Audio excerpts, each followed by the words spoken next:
maging katulad mo. Di mo siya alintana pag bumibitaw, sumisigaw na sa unahan palagi. Nakatatak ang iyong mukha sa damit na kanyang pinahabi.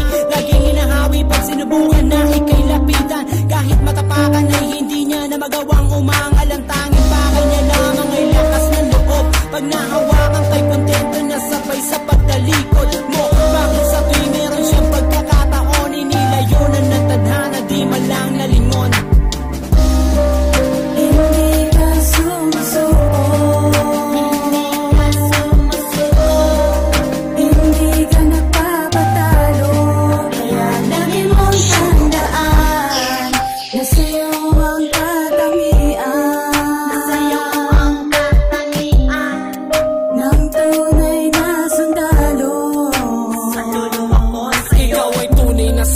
Hindi ka sumusuko, hindi ka nagpapatalo sa kahit anong aspeto. Respeto at papuri ng taong sa'yo'y bumibili. Unti-unting namumulat ang taong sa'yo'y nakikinig. Tulad ko, taas noo, respeto at saludo. Sa tulad mong inidolo, ehemplo ka ng buhay ko. Bawat awit mong sinulat ay aking pinag-aralan. Bawat letra mong inilapat ay aking pinag-isipan. Silbing inspirasyon sa paggawa ng tula. Kahit maraming kritiko, di ka pa rin nawala sa isip ng mga taong na sa'yo'y naniniwala. Di ka nila makakalimutan hanggang sa pagtanda. Mga nagbabatang salita, tinudura ng bibig. Tagaktakpan ng pawis na nalalaglag sa sahig. Tagumpay ng nakamit sa Diyos Ama na inaalay. Siyang nagsisilbing gabay patungo sa tagumpay.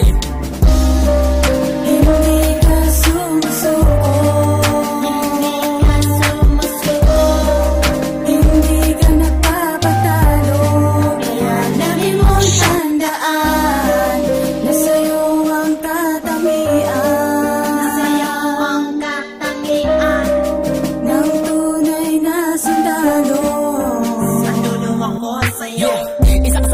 matibay, isa ka rin sa mga pinakamahusay sa industriya na ating kinamulatan. Iningatan na mabuti na parang isang santo. Pinatigas mo ng gusto, isa kang tunay na sundalo. Sa pag-akyat sa entablado, tulad mo ang gabay. Pag humawak sa mikropono,